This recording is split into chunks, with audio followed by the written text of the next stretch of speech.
पहलगाम दहशतवादी हल्ल्यानंतर पाकिस्तानला धडा शिकवण्यासाठी भारताने कंबर कसली आहे। पुन्हा एकदा दिल्लीतील बैठकांचा वेग वाढलाय।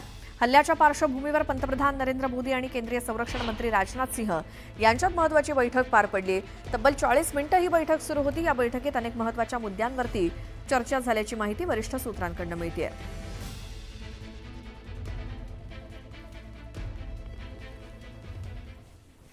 आज दुपारी 3 वाजता संरक्षण स्थायी समितीची बैठक होणार आहे। राधा मोहन सिंह यांच्या अध्यक्षतेखाली ही बैठक आयोजित करण्यात आली आहे। एक महत्त्वाची घडामोड ती म्हणजे आज दुपारी 3 वाजता संरक्षण स्थायी समितीची बैठक राधा मोहन सिंह यांच्या अध्यक्षतेखाली पार पडणार आहे। आज दुपारी 3 वाजता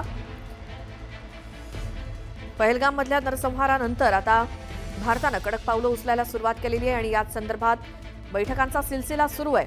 आज सुद्धा राधा मोहन सिंह यांच्या अध्यक्षतेखाली दुपारी 3 वाजता एक महत्त्वाची बैठक होणार आहे संरक्षण स्थायी समितीची।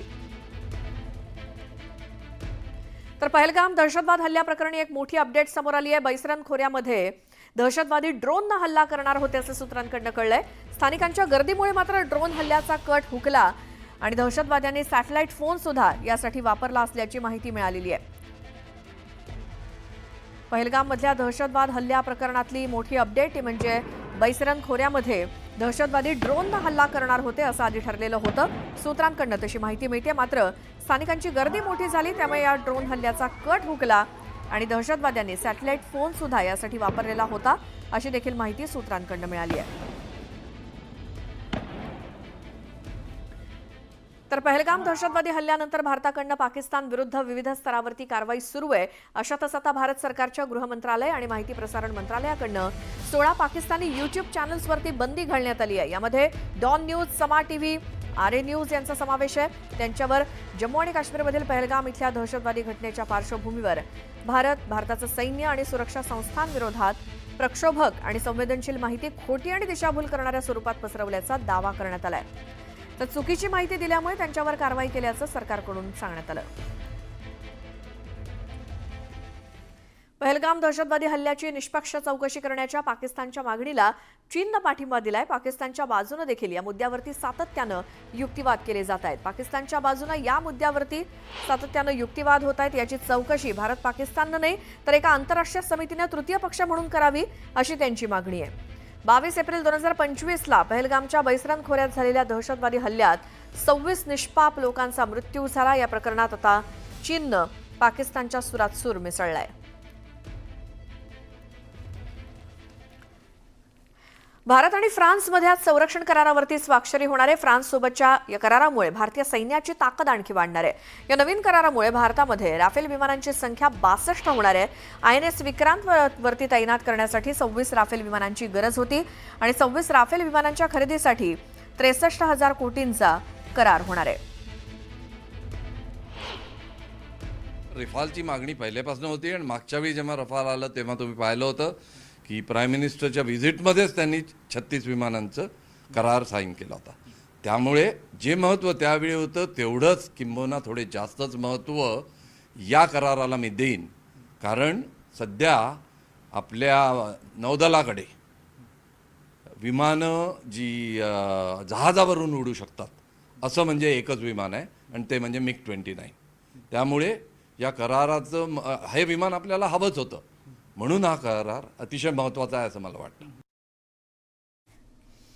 एक मोठी बातमी आहे। मंत्री नरहरी झिरवाळ यांनी सरकारला घरचा आहेर दिलाय। केंद्राची जलजीवन योजना फेल असल्याचा दावा झिरवाळ यांनी केला। जलजीवन मिशन योजना कुणी बनवली ते माहिती नाही, पण योजना राबवताना नियमांचं पालन केलं जात नसल्याची प्रतिक्रिया झिरवाळ यांनी दिली। नाशिक जिल्ह्यातल्या दुष्काळाच्या मुद्द्यावरती झिरवाळ यांची जलजीवन मिशन योजनेवरती त्यांनी केलेली ही टीका। परंतु आत्ताच्या मितीला जलजीवन हे तसं फेल योजना आहे हे मी सुद्धा मान्य करतो का त्याचं ज्या गाईडलाईन आहेत त्याच त्यावेळेला केंद्रानं ज्या बनवल्या त्या कशा बनवल्या, कोणी बनवल्या त्याचं काय आपल्याला सांगता येणार नाही। पण आज केंद्रसुद्धा मान्य करतं का बाबा त्या योजना चुकीच्या पद्धतीनं झाल्यात, म्हणून पुन्हा त्याचं रिवाईज करण्याचं, पण रिवाईज करणं म्हणजे वर्ष 2 वर्ष जातील काय होईल सांगता येत नाही। म्हणून आजचा प्रश्न मिटवण्याच्या दृष्टीनं जेवढा होईल तेवढा प्रयत्न मी स्वतः सांगितलं का ट्रान्सफॉर्मर बसला नसेल तर दुसरा कुठला असेल त्याच्यावरून तुम्ही टॅप करा, आणि त्या लोकांना पाणी द्या. अंजली दमानी यांचं एक नवं ट्विट समोर आलंय. धनंजय मुंडे यांनी मंत्रिपदाचा राजीनामा दिला आणि तो स्वीकारला देखील गेलाय.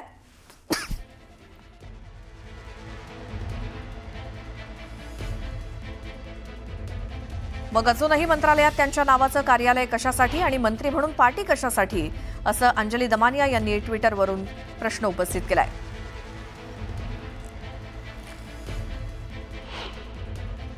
माजी मंत्री धनंजय मुंडे यांनी 4 मार्चला म्हणजे जवळजवळ 2 महिन्यापूर्वी राजीनामा दिला आणि तो स्वीकारला देखील गेला होता. मग असं असताना त्यांच्या नावाचं आज देखील कार्यालय का आणि त्याच्यावरती पार्टी मंत्री म्हणून का, असा प्रश्न पडतो. मला असं वाटतं की आता आपण एक 24 तास थांबू, नाही झालं तर जनरल ऍडमिनिस्ट्रेशनला मी पत्र लिहून कळवणार आहे की ती पार्टी काढली गेली पाहिजे.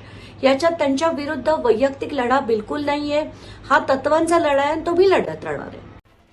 तर राज्यामध्ये आत्ता एकही पाकिस्तानी नागरिक बेपत्ता नाहीच, सर्व नागरिकांची ओळख पटलेली आहे, असं मुख्यमंत्री देवेंद्र फडणवीस म्हणालेत. पहलगाम हल्ल्यानंतर केंद्र सरकारनं देखील पाकिस्तानी नागरिकांना भारत सोडण्याचे आदेश दिलेत. दरम्यान राज्यात किती पाकिस्तानी लोक आहेत यामध्ये मुख्यमंत्री आणि उपमुख्यमंत्र्यांच्या विधानात तफावत आढळलेली आहे. त्यामुळे पाकिस्तानी नागरिकांवरनं सरकारमध्येच एकवाक्यता नाही का, अशी चर्चा सुरू आहे. जेवढे पाकिस्तानी नागरिक भारतात आहेत ते सापडलेत, त्यांना घालवायची व्यवस्था केली असल्याचं फडणवीस म्हणाले. मग महाराष्ट्रात 107 पाकिस्तानी बेपत्ता आहेत असं उपमुख्यमंत्री शिंदे म्हणाले. त्यावरती देवेंद्र फडणवीसांनी प्रत्युत्तर दिलं. राज्य सरकारकडनं पाकिस्तानी नागरिकांशी संवाद साधण्याचं काम सुरू आहे. एकही व्यक्ती सापडली नाही असं काही नाही, सर्वांची ओळख पटली असं फडणवीस म्हणाले. जेवढे पाकिस्तानी नागरिक आहेत ते सगळे सापडलेले आहेत, सगळे बाहेर चाललेले आहेत, सगळ्यांची घालवायची व्यवस्था केलेली आहे. एकही पाकिस्तानी नागरिक या ठिकाणी राहणार नाहीत. माझा अंदाज आहे आज संध्याकाळपर्यंत किंवा उद्यापर्यंत पूर्ण होईल. आता महाराष्ट्रातले काही 107 लोक कुठेतरी नागरिक बेपत्ता पाकिस्तानी आहेत. पाकिस्तानी जे जिथं असतील तिथून पाकिस्तानामध्ये चालते व्हा, अन्यथा पोलीस तुम्हाला शोधतील आणि जागेवरच ठोकतील. अशा प्रकारचं या ठिकाणी लोकांच्या मनामध्ये चीड निर्माण झाली आहे. एक्झॅक्ट आकडा जो आहे हा लवकरच पोलीस विभाग त्या ठिकाणी घोषित करेल. पण मी तुम्हाला सांगतो की जे पाकिस्तानी नागरिक भारतातनं बाहेर गेले पाहिजे अशा सगळ्या नागरिकांना आयडेंटिफाय करण्यात आलं, संपर्क करण्यात आला, बाहेर जायला सांगण्यात आलं. त्याचं ट्रॅकिंग चाललेलं आहे की ते कुठून जात आहेत, काय करतायत, त्याचं ट्रॅकिंग चाललेलं आहे. त्यामुळे त्याची आकडेवारी आपल्याला पूर्ण सांगितली जाईल. पण कोणीही म्हणजे केंद्र सरकारने सांगितलेल्या कॅटेगरीत बसणारा कोणीही नागरिक असा नाही की जो आम्हाला सापडलेला नाही.